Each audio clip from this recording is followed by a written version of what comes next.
हरतालिका तीज व्रत नियम 1। हरतालिका तीज के दिन तृतीया तिथि में ही भगवान शिव व माता पार्वती का पूजन करना चाहिए। तृतीया तिथि में पूजा गोधूली और प्रदोष काल में की जाती है। चतुर्थी तिथि में पूजा मान्य नहीं। चतुर्थी तिथि में व्रत पारण किया जाता है।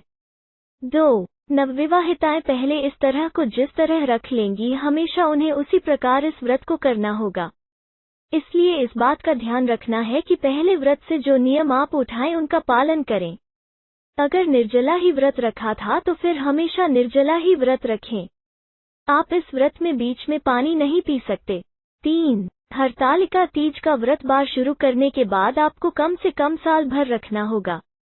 अगर किसी साल बीमार हैं तो व्रत छोड़ नहीं सकते। ऐसे में आपको उद्यापन करना होगा या अपनी सास या देवरानी को व्रत देना होगा। 4. इस व्रत में सोने की मनाही होती है। व्रती महिलाओं को रात भर जागकर भगवान शिव का स्मरण करना चाहिए। इस दिन व्रती महिलाओं को 16 श्रृंगार करना चाहिए। इस दिन श्रृंगार का सामान सुहागिन महिलाओं को दान करना चाहिए। 5. तीज व्रत में अन्न, जल और फल 24 घंटे कुछ नहीं खाना होता है। शास्त्रों के अनुसार हरतालिका तीज व्रत का श्रद्धा पूर्वक पालन करना चाहिए। कजरी तीज की व्रत कथा का श्रवण या पाठन जरूर करना चाहिए। आइए जानते हैं कजरी तीज की व्रत कथा। कजरी तीज व्रत कथा पौराणिक मान्यता के अनुसार एक गांव में एक ब्राह्मण रहता था जो बहुत गरीब था।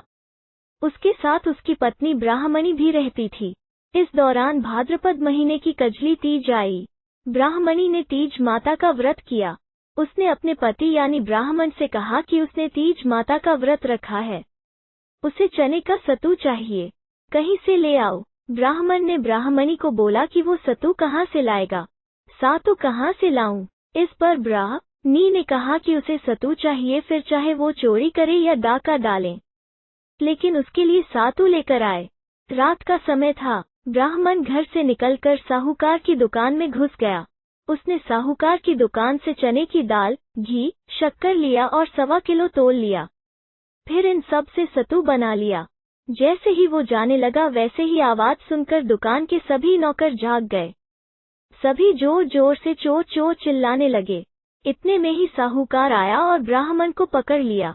ब्राह्मण ने कहा कि वो चोर नहीं है, वो एक गरीब ब्राह्मण है। उसकी पत्नी ने तीज माता का व्रत किया है, इसलिए सिर्फ यह 1.25 किलो का सातू बनाकर ले जाने आया था। जब साहूकार ने ब्राह्मण की तलाशी ली तो उसके पास से सत्तू के अलावा और कुछ नहीं मिला।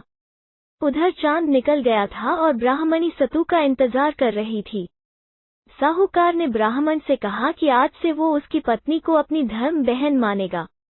उसने ब्राह्मण को सातू, गहने, रुपए, मेहंदी, लच्छा और बहुत सारा धन देकर दुकान से विदा कर दिया।